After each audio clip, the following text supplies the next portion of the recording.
Crow was a huge success when the comic book story finally came out in May 1994, but its star wasn't around to see it. The Crow made a change here. It was a dark, moody, gothic, action-packed reflection on retribution, justice, love, and the afterlife. The Crow is bolstered by dark comedy and a haunting performance by the late Brandon Lee, who unfortunately died in a set accident. Shocking fact is about Brandon Lee, the lead character. The unique black and white makeup Brandon Lee dons in the movie is a significant part of the Crow's iconography. This, however, occasionally became a point of disagreement between the principal actor and the makeup artist. After leaving the makeup trailer, Lee was reportedly disappointed with the outcome because he thought the look wasn't quite right. In Lee's opinion, his freshly applied makeup appeared too fresh and needed to represent how the character would appear more. Alex Proyas concurred and advised the actor to put on his makeup the night before filming and stay in bed all night. Lee performed this, and as a result, the next day, his makeup would look organically worn. He would then use this technique to film his day sequences. Unlike its name, no actual crows appeared after Brandon Lee died. The surgeons tried to save Lee's life for 6 hours, but were eventually unable. Disgusted, the Crow's producers and director, Alex Proyas, decided to stop filming. Since Lee's passing inevitably caused a scandal, many people believe the movie should have never been finished or released. Paramount Pictures opted to cut its losses and stop producing it because they thought it would be highly offensive to release it in any way. Linda Lee Caldwell, the mother of Brandon Lee, and Eliza Hutton, the fiancée of Brandon Lee, asked the producers to change their minds. They persuaded a grieving Alex Proyas to complete The Crow and make it public in Brandon Lee's honor. Another hair-raising fact is that more unintended deaths have been linked to the series. Some people believe the franchise shot at night in a less than luxurious location in North Carolina. The cast and crew constantly shivered beneath fake rain and wind machines because most of the exterior scenes occurred in inclement weather. The physical demands and working circumstances were so complex. At one point, Brandon Lee's manager yelled angrily at the filmmakers over the phone, saying they were trying to kill his client. Despite this, James O'Barr is adamant that he never observed Lee acting otherwise while on set. The prop gun fired at Lee must be appropriately checked for.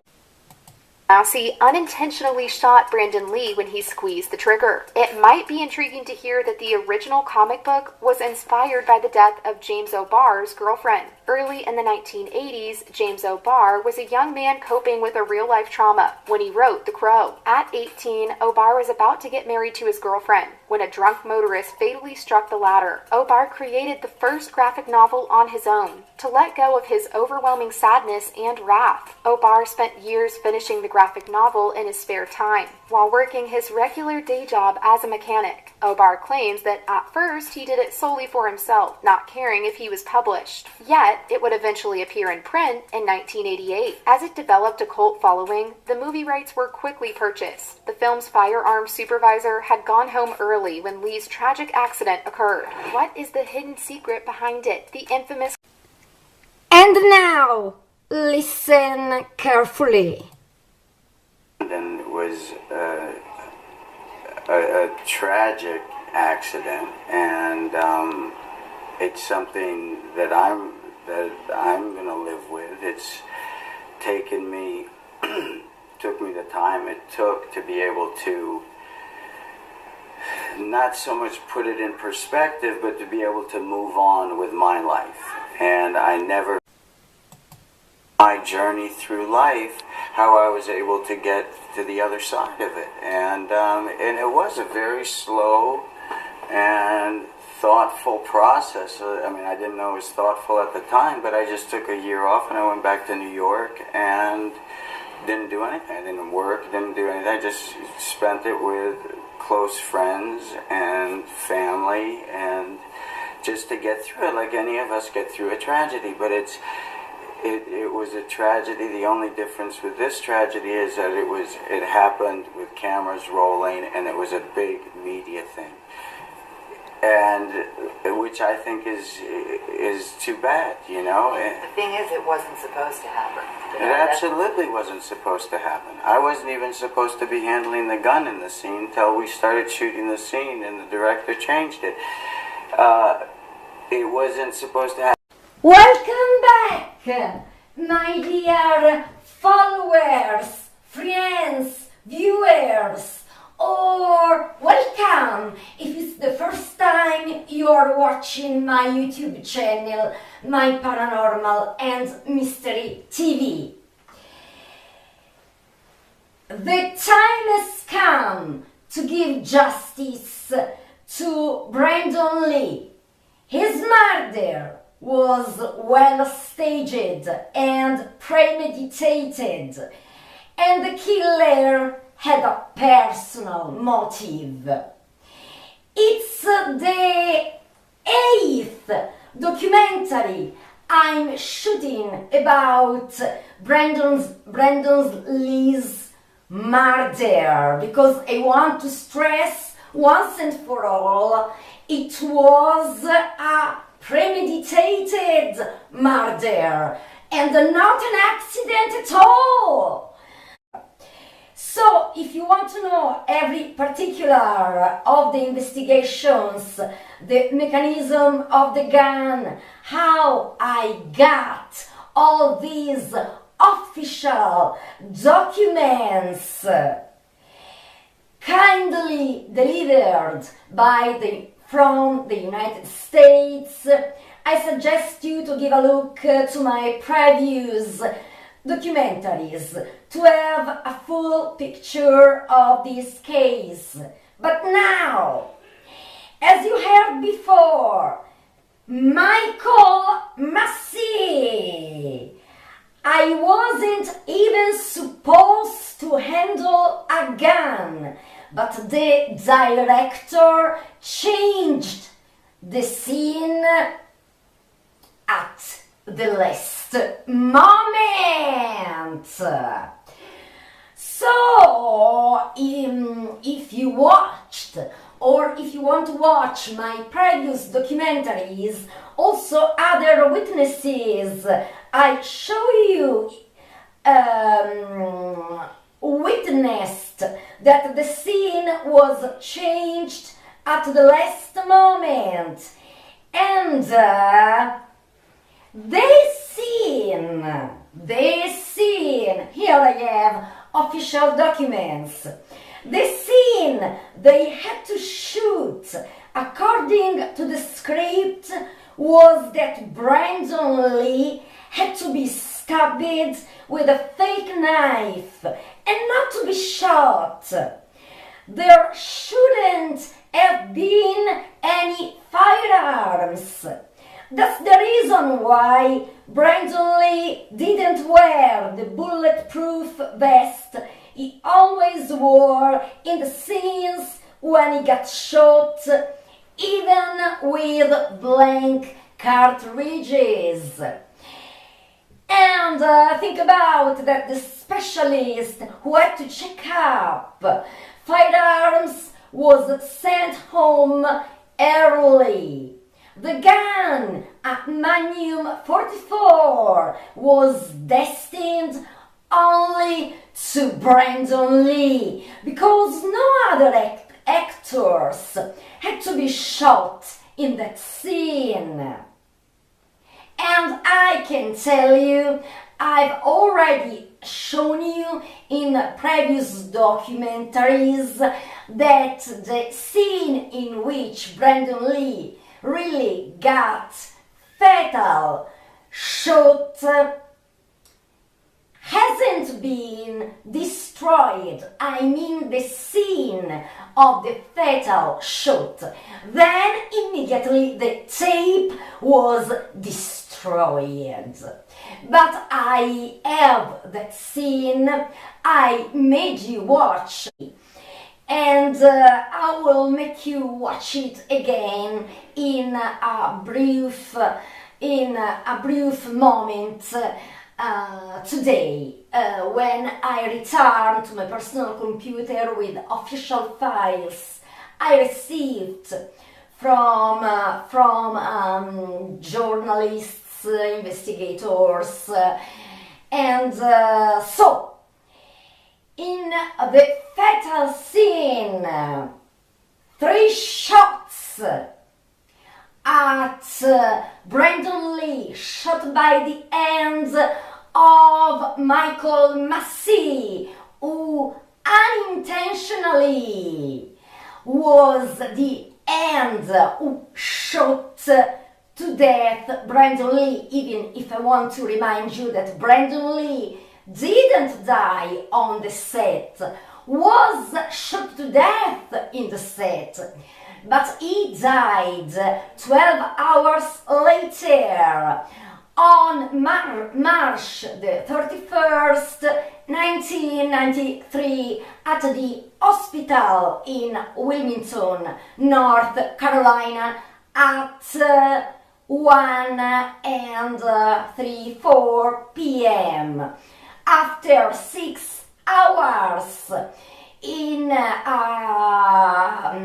a surgery, and the doctors made their possible to save his life, but too much precious time had been lost. This is the main reason why Brandon Lee died 12 hours later. Today, for the first time, I'm going to show you the autopsy report. 3 shots. The third one was fatal at the abdomen on the right part of his body. You must know that even in the extended scene, not destroyed, in which you see the third shot, for a second you see Brandon Lee slowly going down, and then the tape was destroyed to cover the scandal that precious time has been lost with the excuse. We thought that Brandon Lee was kidding. And it's a shame because Brandon never joked about the death being marked by the tragic death of his father, the mythical Bruce Lee. I told you that Bruce Lee had been murdered before. Remember, before the case of Bruce Lee has been officially open as murder. A few months ago, thanks to his lovely daughter Shannon Lee, Brandon Lee was murdered too, and the motive was personal, not an accident at all, but a murder well staged, and the motive was personal. I already explained you in the previous documentaries all the investigative leads to rule out as the cars of the crew, Chinese mafia, the triads, and so on, and to rule out these leads. Let's discover the truth now. Finally, let's discover the truth now, watching at these incredible, rare, real videos. Violent film. It's a violent situation, and it's a fun set. The Crow was close to being a doomed movie after star Brandon Lee was killed in a handgun accident. E.T.'s rare interview with Bruce Lee's son weeks before his on-set killing. Many small events led up to the final accident that happened to Brandon. In fact, Gentlemen, Inside the mirroring mysteries of their shocking deaths. People always say, oh, your family lives under some sort of a curse, and I don't believe that. You can't say at this stage of a film whether it's going to be a big hit or whether it's going to bomb. But I know this, it's going to be very interesting. In 1993, 2 decades after Bruce Lee's death at 32 years old, his son Brandon at 28 living under two shadows. The man he called Dad and a modern-day legend and cultural icon. It's not hard at all to live with the memory of him. The memory of him is what I cherish. It's the myth of him that causes any problems. Brandon set to achieve in life what Bruce only attained in death. Mainstream success in Hollywood thanks to a zeitgeisty graphic novel. You should run across sooner. The Crow's big screen adaptation offered Brandon all he needed to forge his own legacy. Is that gasoline I smell? Sure, the movie had action, but despite Brandon's extensive martial arts background, including at-home training with a kung fu master, You have one chance to live. Eric Draven would showcase the difference between Brandon and Bruce. My father, he himself, considered himself a martial artist first and an actor second, and I consider myself an actor first. He confided in me before he ran out of breath. Right now it's tired. It's a tired mood, but it's good. E.T. on the set with Brandon just 3 weeks before he'd be bound forever to his father's memory in a horrific and suspicious accidental shooting. Oh, it gets better. On March 31st, Brandon readying for a night shoot, one of many while filming in North Carolina. It is a violent film. It's one where I feel very justified from the character's point of view in carrying out the violence that takes place. Your job will be to tell the rest of them that death is coming for them tonight. Eric's got a chance to personally not only get revenge, but hopefully also get a reward for it and be with Shelley again. Tapping into these emotions was easy for Brandon, who was days out from tying the knot with his longtime love, Eliza. I'm going to get married right after the film. I found a wonderful woman. I'll marry her. It's going to be great. Brandon was sitting on the couch next to me.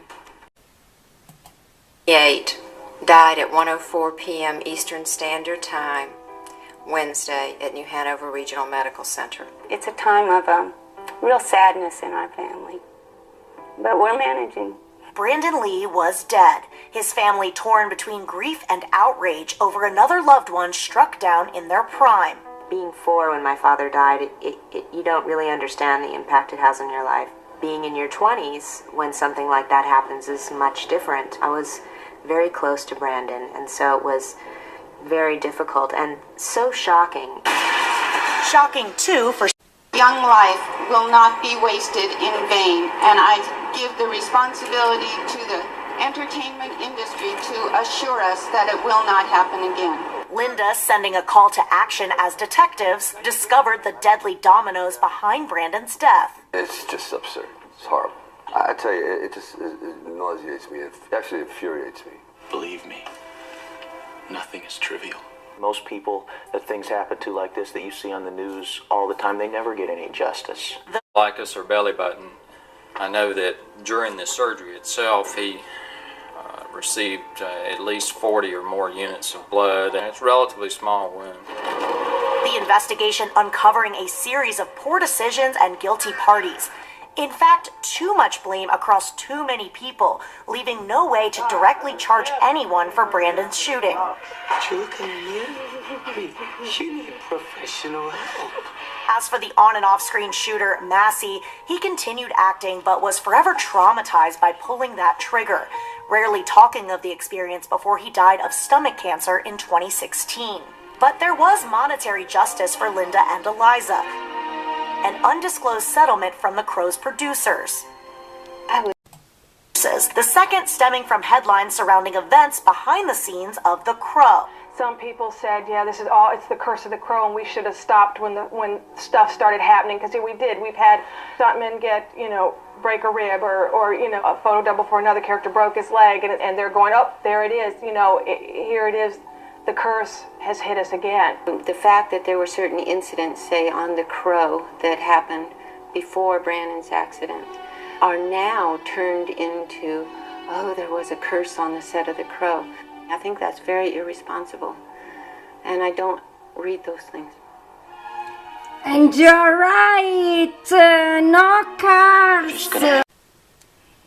And now, a very rare interview at Brandon Lee, 1993. really few days before his death.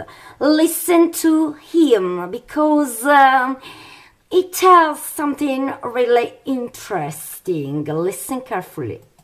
Explain it that you, in fact, are not the Crow, but the character of the Crow is different from who you are, even though you're No, in fact, I am undead. Yeah. And I frequently go on killing rampages. And watch, I'll put this cigarette out on my chin and it won't even hurt me. So, I mean, this is a behind the scenes. We're not going to go too much into what the film is actually about. Thank God. Like, the elements of the film, like, it's your character, it's Eric, right? He's kind of has a dark side, but he's also a musician. You want to talk about that? Well, the interesting thing about this character to me is that you're dealing with a guy who's literally been pushed to the limits of his own sanity, you know. And I think that something of the persona of the Crow that he takes on, he does because he himself can't necessarily deal with what's happening. And by creating this persona, he creates someone who can deal with what's going on. And I just want to say that I really love playing with Axel. And I'm really looking forward to our upcoming concert tour. Lollapalooza 85, right? So, is like just, do you have like any sort of catchphrase or any sort of thing that you say in the film that is your phrase? Actually, I'm kind of disappointed because I didn't seem to come up with the catchphrase for this film. Another character did, and the catchphrase is, was too loaded. So is that what the crew walks around saying all the time? Absolutely. So, are they wrong? Or are they reversed? Are they wrong? No. Okay, so tell me about like the comic book aspects. Have you ever like read the comic book before? What came first? You're reading the script and reading the comic. I read the script first, but the comic book is wonderful. It's out in a graphic novel edition right now. There's 3 graphic novels. Contains all 6 issues of the comic book, and it's a very pure work. The writer's been out on the set a lot, and I've gotten a chance to meet him. You wouldn't necessarily bring him home to dinner with your mother, and I think he'd like me to say that about him. But it really is a very pure work. It came from some experiences of his own. And an interesting thing that I like about it is it's essentially a story about a man and a woman who are victims of a terrible crime. And the man gets a chance to come back to try and seek justice, which is something that you just read the news or look around and often does not happen. And it's very satisfying in that way. It's true that sort of classic comic book crime-fighting vigilante usually comes from a victim. Are you playing a vigilante? Well, in a sense, but oftentimes a vigilante seems to be trying to cure some social ill or fight some larger thing, you know. And thematically, I think the film probably will get into exploring that, but it's a very personal story. Eric's trying to come back and take vengeance for something that was done to the woman that he loved. Right now, what's going on in the film with the scenes that we're filming today? And can you sort of describe where it comes in the film and what it means? Well, it means I'm wearing a bulletproof vest right now. And I just got shot 20 times. And I've worn squibs before, and I've gotten shot before, but I must say I have never been shot 20 times at once before, which is an experience I think everyone should have. Is it an acting challenge that you would recommend for every actor? It's an NAR day. It's a definite no acting required day when you get shot 20 times. Reactions come pretty naturally? Yeah, Alex Proyas should actually come out for you because he does the Proyas shuffle the best, which is the, you know, when you get shot 20 times.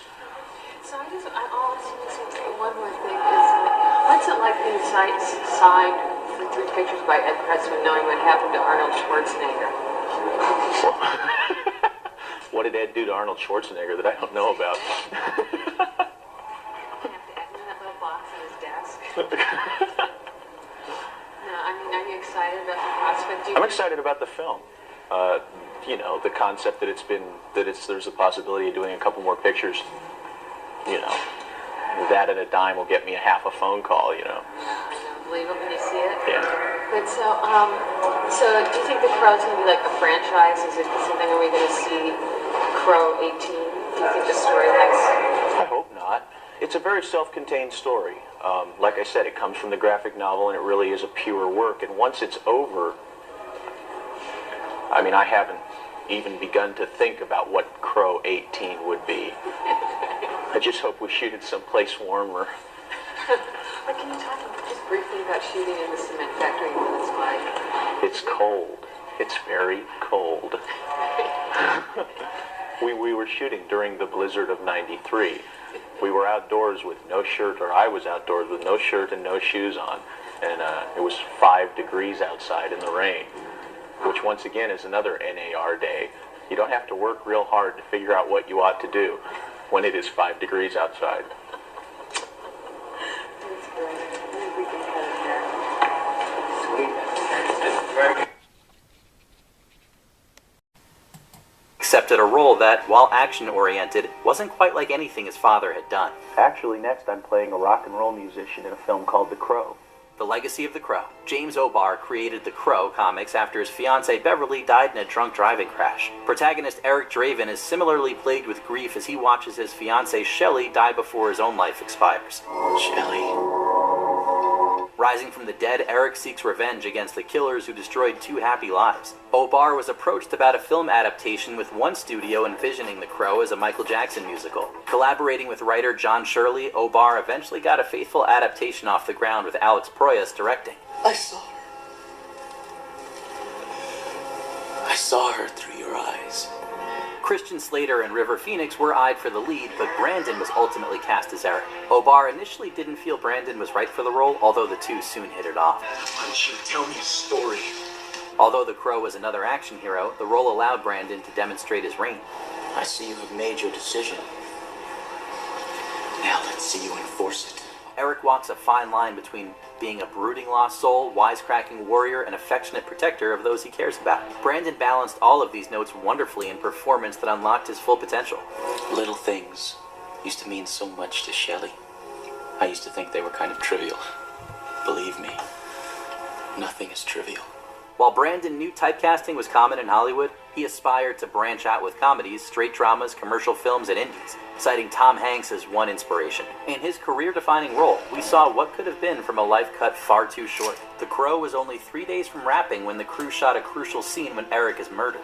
Take your shot, fun boy. You got me dead bang.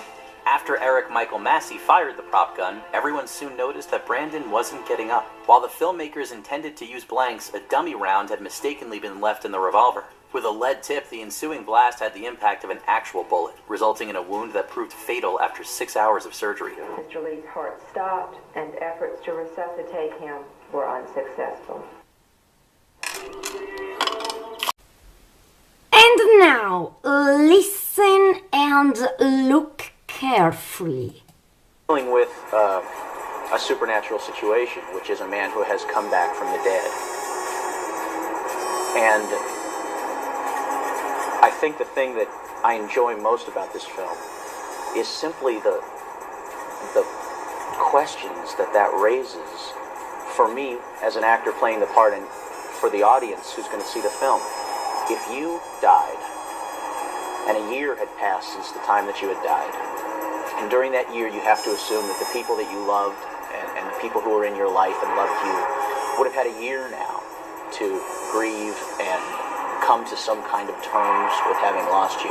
And now suddenly you are given the chance to come back for 2 days. The world would be a very different place through your eyes from the point of view of having been dead for a year and knowing that you only had 2 days now to be alive, in a sense. I want to remind you that this is the very last interview of Brandon Lee. Yeah. And there would be some fascinating questions that would confront you, like, wouldn't you want to tell somebody, but at the same time, wouldn't you feel a certain responsibility not to trammel in the lives of the people who have had a year now, like I said, to deal with that loss? And you would see the world through these very different eyes, these eyes that are coming from a point of view and a perspective that no one really has. I think what he's doing is tremendously romantic, but I wouldn't term him a hero. Not a hero? What the hell? James Barr, the writer of the Crow comics. Violence in comics. I use violence as a means to an end. Eric gets the chance to come back and try and see that some kind of justice is done. It's not necessarily a pretty subject, but it's one that I feel comes from him very organically and is quite justified.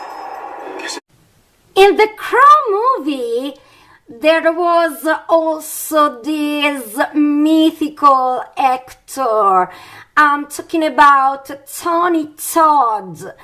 I want to remind you, I want to remember this incredible actor.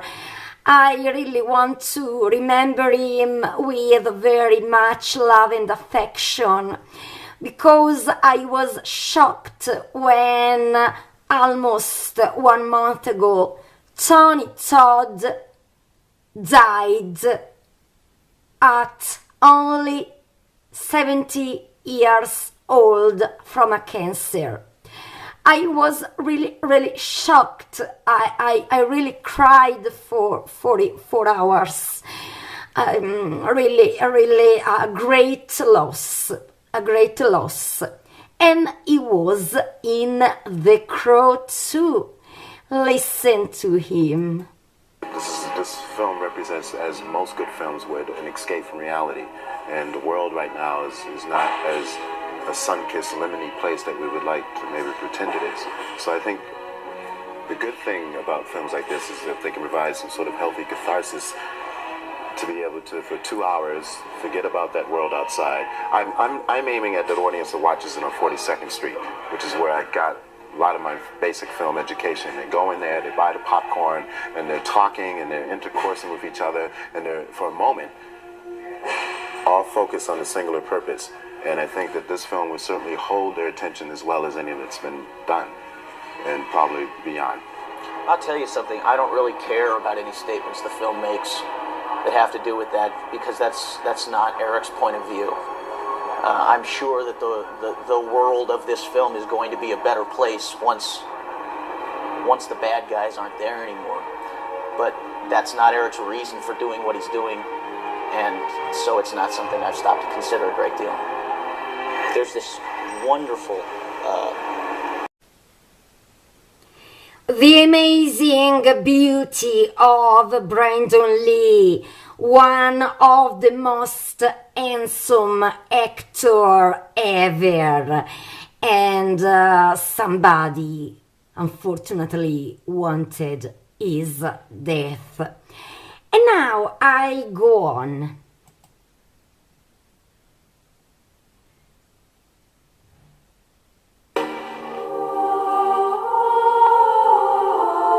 The Crow somehow tapped into a core audience that was usually ignored by Hollywood. And in the process, created an allegiance of fans that would forever remain faithful to the spirit of the film. Interest in the comic books of The Crow began to skyrocket to cult levels in the late 80s, and the attention of some of Hollywood's leading production teams were averted to the series. I really didn't think it would find an audience, but it did. For the initial couple of issues, I believe he was going out to only comic book shops at first and selling, 2,000, 2,500 copies, which was startling at a grassroots level. The buzz started to increase dramatically around the time of the 3rd and 4th issues, to where people were vying to get t-shirts of the Crow, which were hard to find, and we would see people painted up in Crow makeup. A real cult had formed around the comic book. And so there certainly was a nerve that was struck right off the bat. Listen to what James Barr states. Important. I started it in real early 80s, 80, 81. A couple years after my fiance had been killed by a drunk driver, so I was going through a lot of frustration and anger, and I was getting really self-destructive. And I thought, well, I would try and work it out on paper as like a catharsis type thing rather than take it out on myself physically. Everyone was speculating about who was gonna play Eric, you know. So, you know, when they told me Brandon had been hired for the part, I was really skeptical then. I'm like, man, this is gonna be a kung fu movie and it's gonna go straight to video and no one's ever gonna see it. And but then I came down to the set, I met Brandon, and you know, we hung out and we talked about it. He was a big fan of the book. I mean, he knew virtually every line.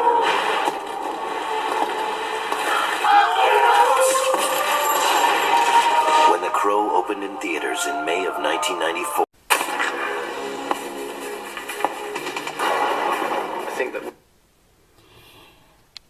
the sightings of a crow on the real tomb of Brandon Lee is more often than before because Brandon Lee wants justice.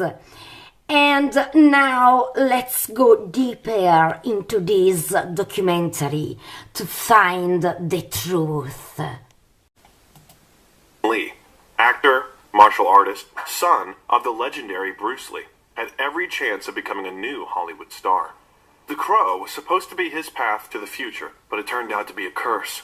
Many still do not believe in a tragic accident and have various theories of the actor's death. So what happened then? And why do so many people believe in murder? Get comfortable. Brandon Lee, a very little Brandon Lee with his mythical father Bruce Lee and his mother Linda Cadwell. 1965 in Oakland in the family of famous Chinese actor Bruce Lee. Since childhood, Brandon has been passionate about martial arts and began training in karate at the age of 3. At the age of 5, the boy could walk on his hands and reach his father's shoulder in one jump. Bruce taught his son kung fu according to his own system, Jeet Kune Do. The boy came up with the idea of becoming an actor while studying at the martial arts school, IMB Academy in Los Angeles. We don't know what exactly influenced the young man's aspiration, but from that moment he decided to pursue the acting profession. My dad never told me to become an actor, and my mother didn't either. But since childhood, I've only dreamed about it. I never thought about anything else. But he received the title of a cult classic due to its many visual effects, action scenes, and professional acting. But the main actor was not destined to experience its success. The Crow became fatal for Brandon Lee. Exactly. Think about that the beginning of shooting the Crow movie was on February the 1st, 1993, and it was also the day of the birthday of Brandon Lee. Brandon Lee was 28, and he was Aquarius like me. I go. February 1st, 1993. At that time, the actor turned 28 years old. To participate in a promising project, Brandon lost weight, grew his hair, and intensively practiced martial arts to hone his skills. The author of the original comic, James O'Barr, wrote it after his girlfriend was killed by a drunk driver and was reportedly worried about casting choice as he didn't want The Crow to be another kung fu movie. It was only after O'Barr's personal meeting with Lee that he changed his mind. The level of physicality and charisma he brought to the role was amazing to witness. Not a lot of people realize just how hard he worked. He did all of his own fight choreography and nearly all of his own stunts. The only thing he didn't do was falling off buildings because they wouldn't let him. That's without even talking about his performance. He brought the right mix of humor, pain, and menace to the role. Work on the film did not go well from the very beginning. There were accidents here and there on the set. The crane accidentally caught on a power line and one of the crew members suffered serious burns. This is then the scene in which Brandon Lee was fatally shot to death. Later I will make you watch again in a brief way when Brandon Lee got really shot to death. Massey fired a gun, fall to the floor. Everything went according to plan.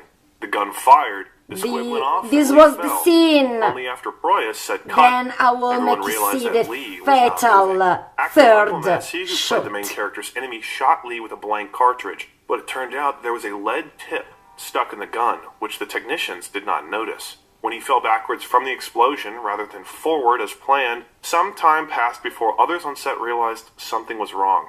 Everyone was busy working. The actor was wounded in the stomach. The bullet lodged in the spine. Lee was taken to the New Hanover Regional Medical Center, where he underwent a 6-hour operation. Brandon Lee died 12 hours later from the fatal shot. 6 hours under surgery. And he died on March the 31st, 1993 at 1:04 p.m. But at 1:04 on March 31st, 1993, the young actor was declared dead. After a 2-month investigation, the incident was determined to be an accident and no charges were filed. Brandon's mother, Linda Cadwell, filed a civil lawsuit against the studio, which was settled out of court. The footage of the actor's murder was destroyed, and the scene was reshot with a double. It's hard to imagine how Brandon's fiancée Eliza felt. A few weeks after the funeral, James O'Barr visited her. He understood Eliza's feelings very well, as he also lost his beloved. Later, the writer admitted that he had never seen a sadder picture before. Now, watch at this. It's very Tabloids important. exploded with theories. One of them told that Brandon was allegedly killed by the Yakuza, the Japanese mafia. The others told that it was jealous mistresses. There were also speculations that he was killed by a black demon that haunted his father as well. After the tragedy, filming was suspended. Director Alex Proyas initially did not want to continue working on the film at all. He was destroyed by the tragedy and so devastated that he did not have the strength to continue. It was only because Eliza and then the entire cast and crew reached out to him that he began to consider it. Those who became closer to the actor during the period of collaboration wanted to finish the film in his honor, since Brandon put a lot of time and effort into The Crow. Despite all the unpleasant events during filming, he worked hard without slowing down his pace and enthusiasm. Although, of course, not everyone agreed to continue working on the film. O'Barr, as well as a third of the original crew, did not return to the set. They asked me to come back. I told them no, that I couldn't imagine myself back there without him. 2 months after Lee's death, the film producer, Edward Pressman, received $8 million to rewrite the script and complete The Crow. Stuntmen Chad Stileski and Jeff Cadiente were used to film Brandon's scenes. For close-ups, Lee's face was superimposed on their faces during post-production. The movie was finally completed and released in large cinemas in 1994, receiving critical acclaim. The Crow became a cult film, grossing $94 million against a budget of $23 million. Its success led to the creation of a media franchise, including 3 sequels and a... Listen to this. And people thought that maybe it wasn't an Someone deliberately accident. set up an accident. Most likely the cause was simple negligence. Negligence and greed. But let's start with negligence. A few weeks before the fateful day, the prop master prepared material for filming during which live ammunition was purchased. Why this was done, who can tell now, but initially they were not going to be used in the work. Typically, weapons are loaded with blank cartridges which consist of a cartridge case, a primer, a type of gunpowder that creates the effect of a shot, and a cardboard tip. But while working on the scene, it turned out that there was no blank cartridges on the set. Therefore, it was decided to convert real bullets into blanks in order to save time. The gunpowder was removed from the bullet and put back into the cartridge, and for close-ups, This special was dummies the were created fatal from cardboard but with a scene. lead tip. While practicing the scene where the Later, victim I will looks make you down the see barrel the of a pistol being third loaded, one of fatal these dummies shoot. was in use, but no one noticed that the lead tip remained inside. This type of charge is very strong, so the bullet stuck in the barrel was thrown out with terrible force. The result was a shot no weaker than a real one. The situation could have been saved by the weapons master, who was supposed to be present during the weapon use scenes, but he was simply not invited. Since the major action scenes had already been filmed, the filmmakers decided that hiring a weapons master to film a simple scene was futile. Besides, they had serious financial problems. There was a catastrophic lack of money for filming. Due to Paramount's reservations about the project due to its release on DVD, the film's production budget was severely reduced. The Crow originally cost just $14 million. At the same time, the studio's board of directors wanted to see the film for $30 million. This meant filming in North Carolina, since the laws there regarding working conditions, wages, hours, and breaks were not as strict. This allowed producers to demand more and pay less. The staff literally had to work hard, but even this wasn't enough. The studio put pressure on Alex Proyas to preserve every detail. The creators had to look for additional ways to meet the budget. By the time they worked on the last scene, the crew was tired and wanted to finish the job as quickly as possible. That's why no one examined the revolver. This also explains another strange thing: the absence of a bulletproof vest on Brandon, despite the fact that according to the rules, the actor is required to wear protection during the filming of action scenes. The absence of the weapons master led to another mistake. Massey was not instructed that he was not supposed to shoot directly at Lee. Warning! I'm going to show you in a brief way, because if you want to see the scene in extended version, I suggest you my documentary Brandon Lee Shot to Death, the real video. But now it's strong because I'm going to show you the fatal shot. So, warning, some images could disturb the sensitivity of the viewers. Of course, they changed the script, and now there is the scene in which Brandon Lee had been shot to death.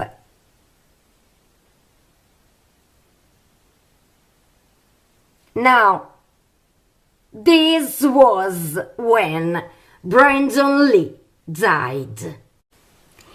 This is James Barr aged, and listen to him because he says something important about Brandon Lee and the crew, and his statements are both interesting and also disquieting.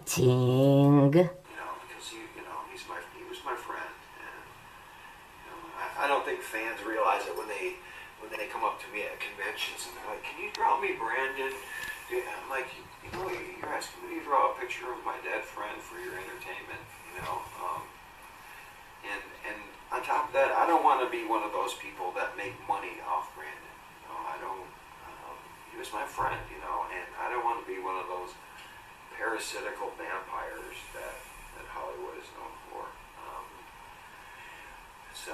But I noticed over the years that even my drawings of the Crow tended to look more like Brandon, just probably subconsciously, because it was never intentional.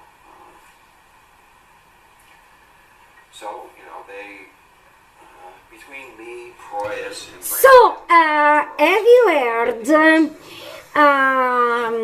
At the beginning, James Barr stated that he didn't want to make money on Brandon Lee's death, and he wasn't a parasite vampire.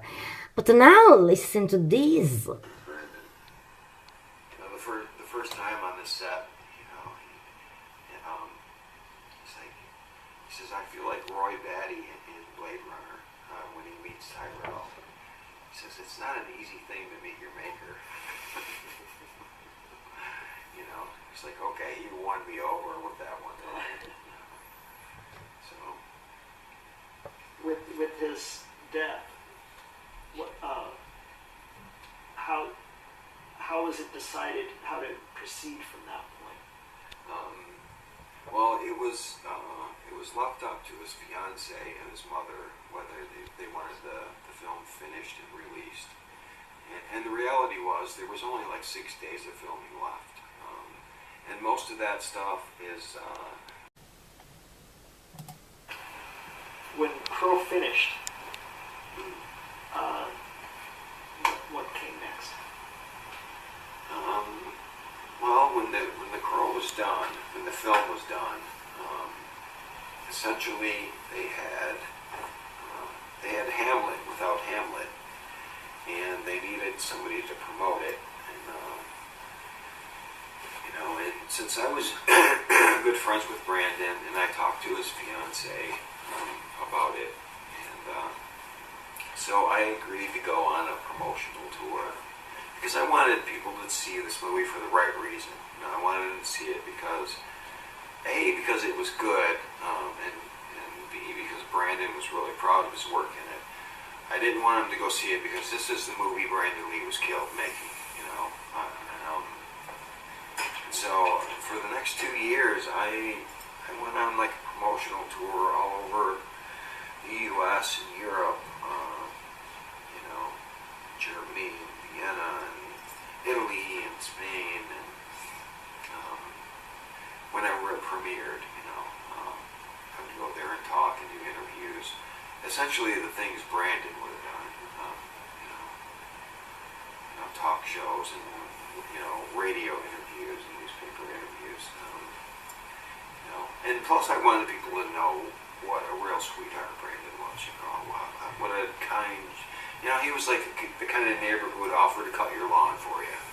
And I wanted them to know that, and that he was really proud of this film. So I spent like the next 2 years promoting it and trying to get some work done, but it's just really difficult when you're living out of a suitcase, all the time.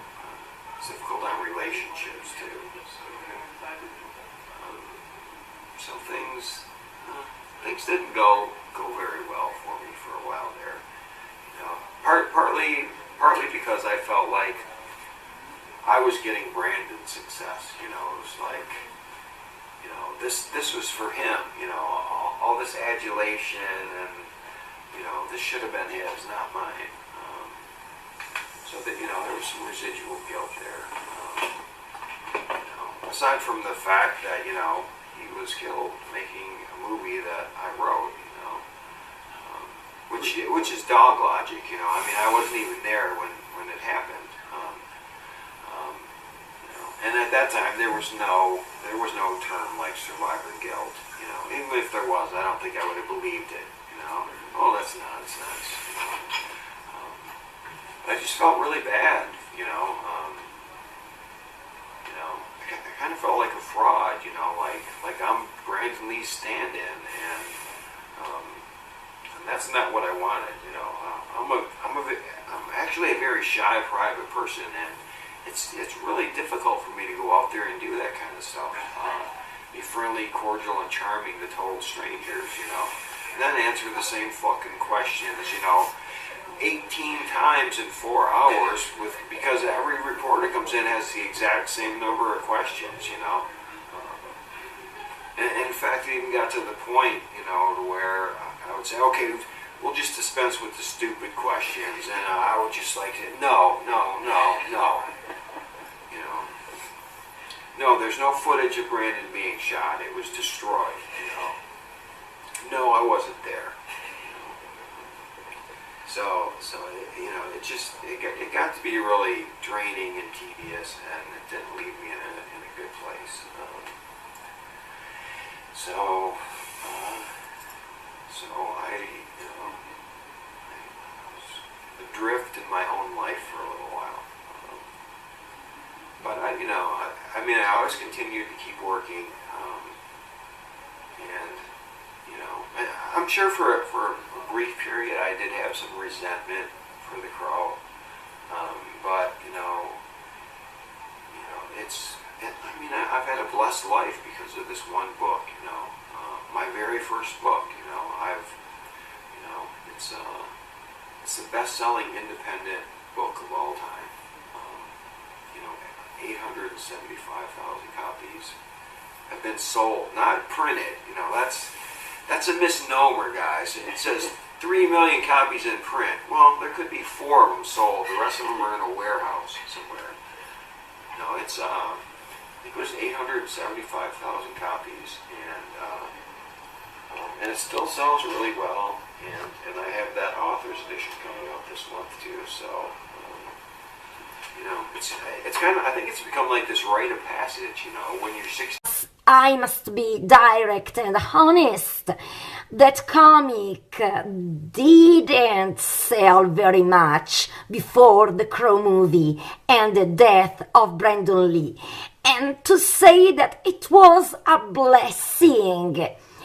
And then I don't understand why James O'Barr repeats over and over, and I wasn't there, when Brandon Lee got shot. Nobody accuses you, but the worst is yet to come in this interview with Shock. You know, that book and the fans, you know, and the first film, I've had a blessed life because of that. You know, I get to do what I love for a living. People pay me to paint whatever I want. I mean, how phenomenal is that? How many people can say that, you know? I feel really fortunate. I feel blessed. I would be doing this regardless whether I was getting paid for it or not. But the fact that I can make a living at it is just phenomenal. I'm a lucky man. I did you can go anywhere. You can go anywhere in the U.S. and say I'm from Detroit, and you kind of get a little instant respect. You know, I'm a white guy from Detroit. Yeah. And not the good part.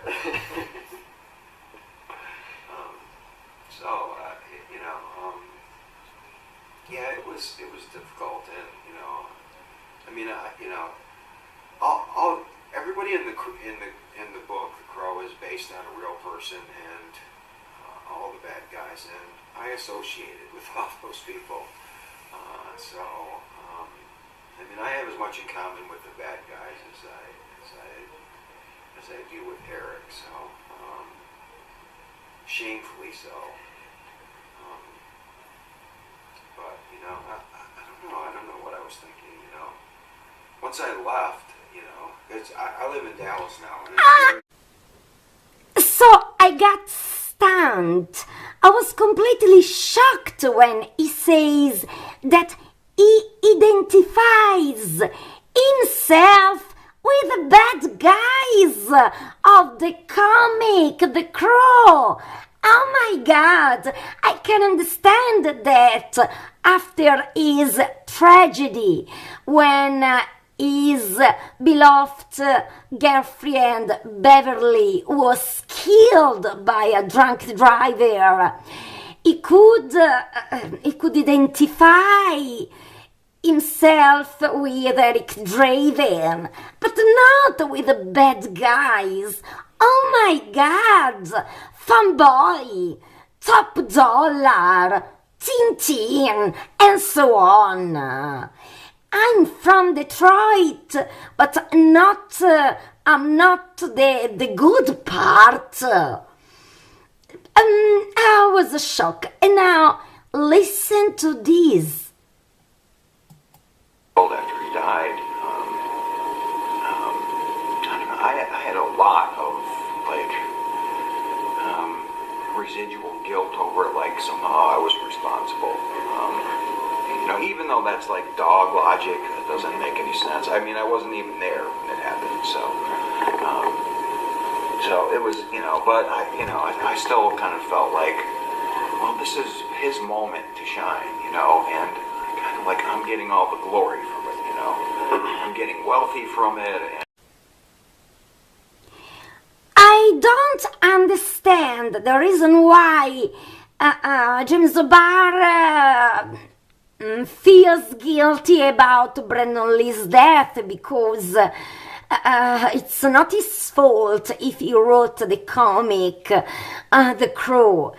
And also because the first choice as actor was Michael Jackson, Christian Slater, River Phoenix. Now you see that James Barr is wearing a hat, United States, because when the tragedy happened when he was very young, he had been in the Marines. then I don't tell you the circumstances. Let's say that he had to leave Marines, but he was a very great expert in firearms, and he was very able to handle every kind of firearm. And but I don't understand the reason why he has to feel guilty and to repeat always I wasn't there. It's something I really don't understand. I go on. Because they had Hamlet without Hamlet. They needed somebody to promote the film wherever it opened in the U.S. and then eventually Europe, South America. So I went,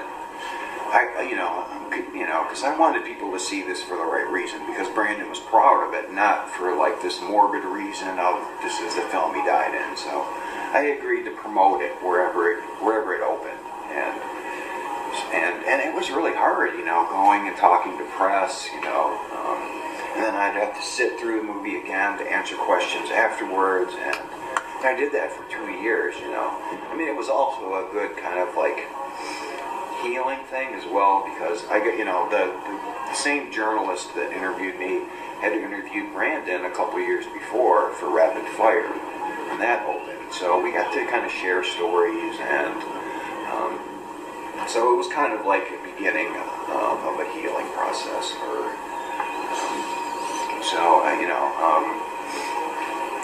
And it's cool. I'm friends with his sister now as well. I mean, I had met her before, but I always kind of like stayed away from her.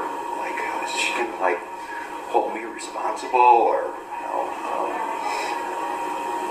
because there, there's that whole kind of like this project is cursed, kind of thing, and the reality is this, that kind of, not the actor getting killed, but those kind of accidents happen on every set. You just don't hear about them. And now, this is a very recent interview to James O'Barr, and you will understand the reason why during this brief interview. I can, because I took the most important parts, but about the video I just shown you before, I was completely shocked when he said that he was afraid to meet Shannon Lee because she could think that he was responsible about Brandon Lee's death. What the hell? Why? James O'Barr only wrote the comic book. He did magnificent drawings. The Crow is a masterpiece. It's a masterpiece comic book. But why he was afraid about Shannon Lee to keep him responsible for Brandon Lee's death? It makes no sense. And as he repeats again, he wasn't even in the scene when Brandon Lee was fatally shot. And think about that, James O'Barr was in every scene Brandon Lee shot. Every scene except the one in which Brandon Lee died. But I don't understand these statements. He wasn't even there. Most awesome people I've ever had the honor of talking to, but we have James O'Barr, creator of The Crow, comic book artist, painter, writer. How are you doing today? I'm okay. Good. How are you enjoying San Antonio so far? I like San Antonio. I'm friends with a lot of the Spurs. So, oh, that's awesome. They used to come out here. They treat me really well. They were fans. So. That's awesome. I'm not into sports at all, but Well, I thought about it a lot because it's still in print. In fact, it's one of the best-selling graphic novels of all time. 1 million copies, and then it's in like 16 different languages. Yeah. But I think it deals with universal themes about love and loss, justice, and those things. Every single the '94, Brandon Lee movie is really hard to redo. Yeah, people love that character, and that's a different character. They understand though. It's just like even the people that love the first film and they don't want a new one, they understand. They're going to go see it. Yeah. Just so they can have something to bitch about. That's true. I mean, I think I've seen most of the movies. I think I've seen all the movies actually, and it's more than I've seen. I mean, and there's ones that stand out more, and obviously the original is the benchmark, and the other ones have their positives and negatives about it. But the Brandon Lee version of it, I think it has a very important feel to a lot of people, and that's how a lot of people discovered The Crow to go on and to read the books and read the comics and stuff like that. So I can see why it's been so difficult to, redo over the years, and I can see it from a creator standpoint. And it was. At the very first time, when Brandon Lee died, immediately there were rumors about a murder and not an accident. Look at this. Said that 28-year-old Brandon's fatal shooting on a movie set last week was an accident, but now there is even talk of murder. Autopsy revealed some shocking information. A .44 caliber bullet was removed from Lee's body. Detectives are proceeding with the investigation. You don't see a .44 caliber slug on a movie set, and it's just that simple. Ed Parker Jr. is a martial arts expert, an actor who appears in a new film biography about Bruce Lee. His father trained Bruce Lee back in the 60s. He says some in the martial arts world believe that Brandon Lee was murdered. First talking about it being a projectile, then it being a .44 caliber slug. It goes from an accident to murder. Brandon Lee's publicist has been quoted as saying it's no longer believed to be a special effect gone wrong. He's asking for a murder probe. Still asking questions. So something is terribly, terribly wrong here. And either, somebody's trying to murder him or there's some kind of gross negligence. The question remains, so, where did the bullet and now come from that killed listen to Brandon Lee? this witness. There is a witness. Listen what he says. It was an accident waiting to happen. The Crow crew member we spoke with says that there were many opportunities for an accident to happen. Are the working conditions on the set of The Crow particularly bad? Extremely long hours, 18-hour days back to back at times. Pushing 90 to 100 hours a week in 6-day weeks was way too much. Do you think that overwork, that exhaustion might have resulted in this accident? Safety precautions, all of them were definitely not followed. It could have been prevented with better management. The publicist for the movie The Crow. Absolutely violent, and it hasn't aged very well, and a lot of people these days don't like it all that much. Even O'Barr himself regrets writing the story, stating that it offered him absolutely no catharsis. The film, on the other hand, is absolutely worth checking out and probably one of the best films of the 1990s. The Crow entered production in either 1991 or 1992. O'Barr's first meetings with Paramount involved them wanting to bastardize the comic by turning it into a musical starring Michael Jackson. After finally talking them down, Alex Proyas was brought on as director with Brandon Lee as the lead star. Little did Proyas know that this production would be an infamous disaster. To start, the film was seriously under budget at just $23 million. With production numbers stating it look needed at at least $30 million. because it's very important. Through serious cocaine habits. During a shoot, someone sneezed and Lee quipped, "Someone just lost $50. Filming was also done in North Carolina, a right-to-work state. meaning that the studio could bypass many union rules set up by Hollywood to protect employees. Many crew members felt overworked and stressed throughout production. Making matters worse, a hurricane pounded North Carolina, causing many scenes to be filmed indoors rather than shutting down production. Even before Lee's infamous accident, the set was rife with on-set injuries. On the first day of filming, a carpenter suffered serious upper body burns. On another day, a manual worker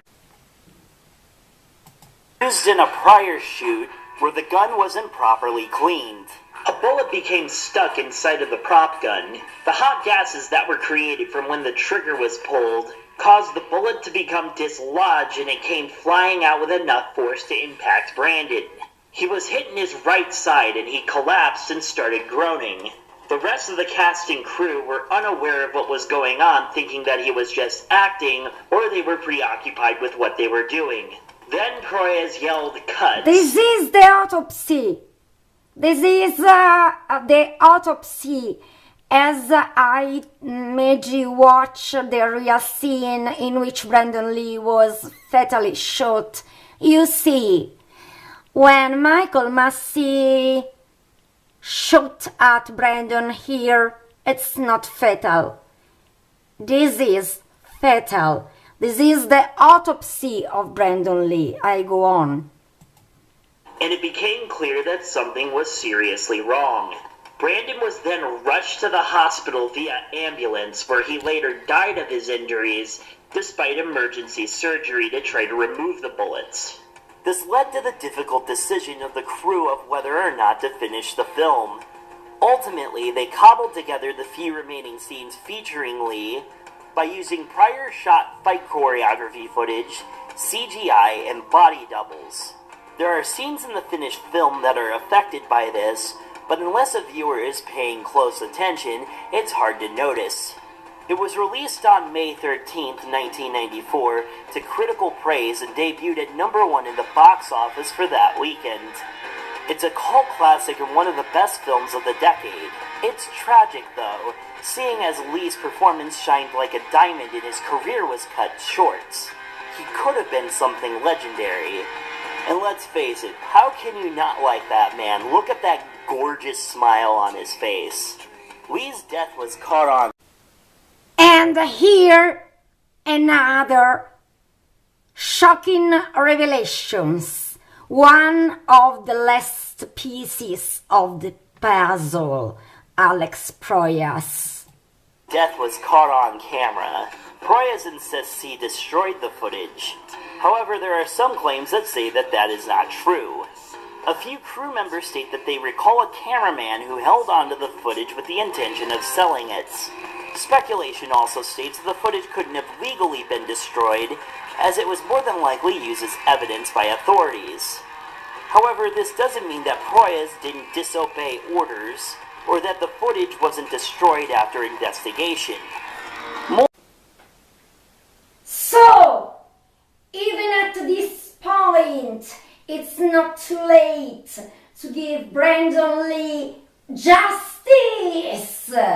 Think about Bruce Lee's case as being reopened after 50 years after his death, thanks to Shannon Lee, and now it's a case of murder. Bruce Lee had been officially murdered. So at this point, a person should be called to answer these questions. Alex Proyas.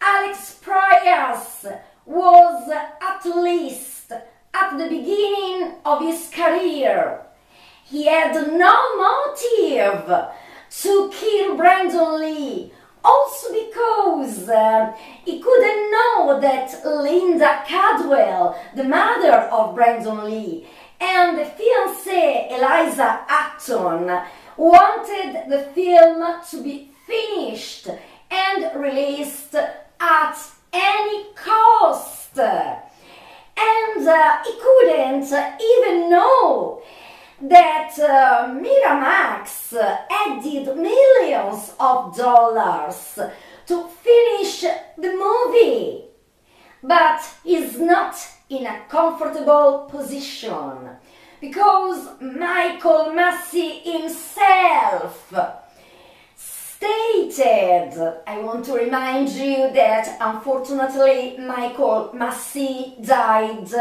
in 2016 on October the 20th from a cancer at only 64. But Michael Massey stated, and I have shown you what I'm telling, because all that I say with concrete proofs and not with speeches. So Michael Massey stated, the director changed the scene at the last moment before starting shooting. So indirectly he points the finger against the director of The Crow, Alex Proyas, who is the same person who destroyed the footage once that Brandon Lee was really shot to death. So at this point, these are the questions. Why the scene has been changed at the last moment? Because in the script, Brandon had to be stabbed with a fake knife and not shot. Michael Massey clearly stated, I wasn't even supposed to handle a gun, but the director... So, why changing the scene at the last moment when the specialist who had to check up the firearms was sent early at home? In fact, he was sent at home because there shouldn't have been firearms in that scene. So why at the last moment, 15 minutes, other witnesses stated 15 minutes, 10 minutes, but few minutes before shooting, the scene has been changed from a white weapon, I'm talking about a fake knife, to a true gun. So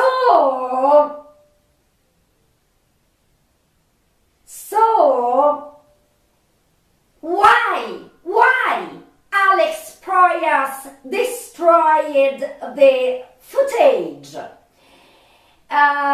It's not for sure that he destroyed the footage because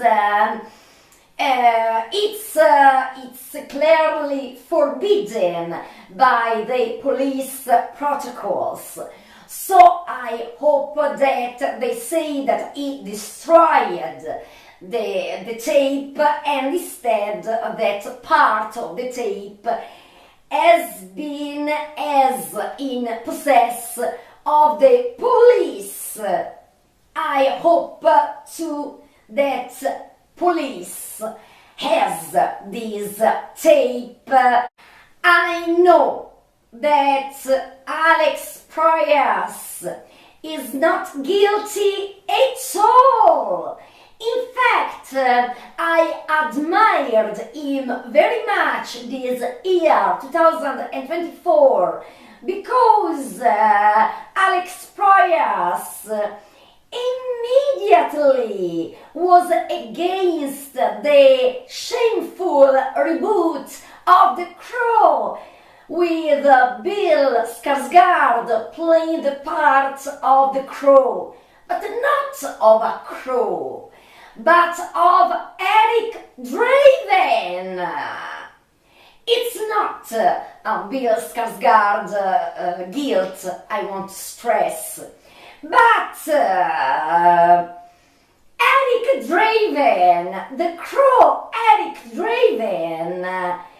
I completely agree with Alex Proyas, and I admired him for this strong position that he was against this reboot, and instead, in fact, it is a failure remake because it was Brandon legacy. Eric Draven has been and will always be Brandon Lee. Brandon Lee is Eric Draven.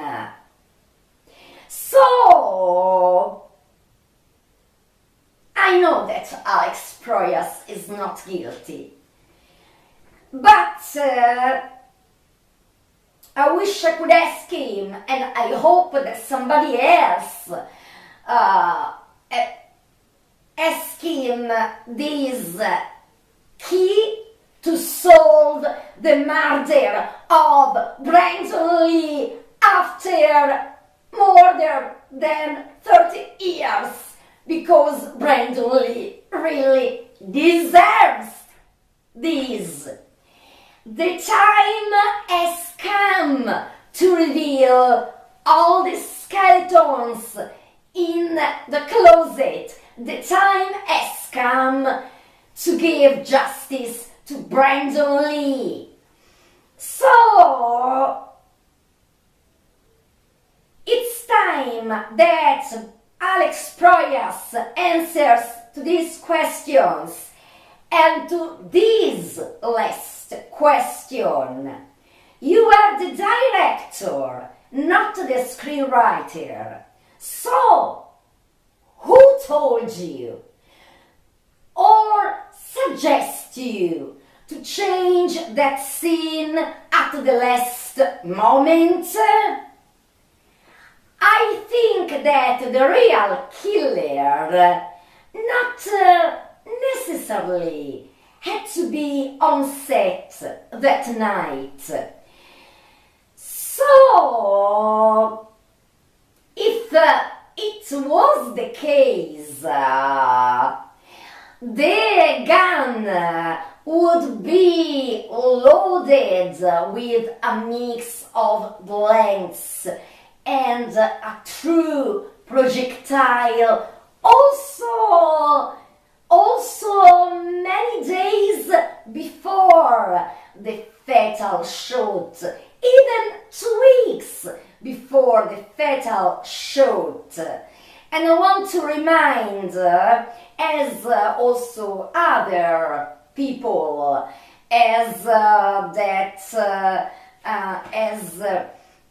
other people stated, a Magnum 44 in a set is made to kill.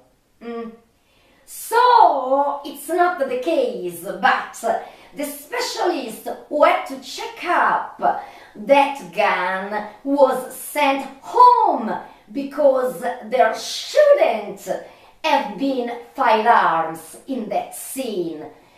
And this is also the reason why Brandon Lee didn't wear the bulletproof vest. So I want to stress again that the real killer not necessarily had to be on set that night. So, if it was the case, did you receive a phone call who told you to change that scene? Because if the killer was on set, who told you or suggest you to change that scene at the last moment. Instead, if the real killer wasn't on set that night, did you receive a phone call who told you to change that scene?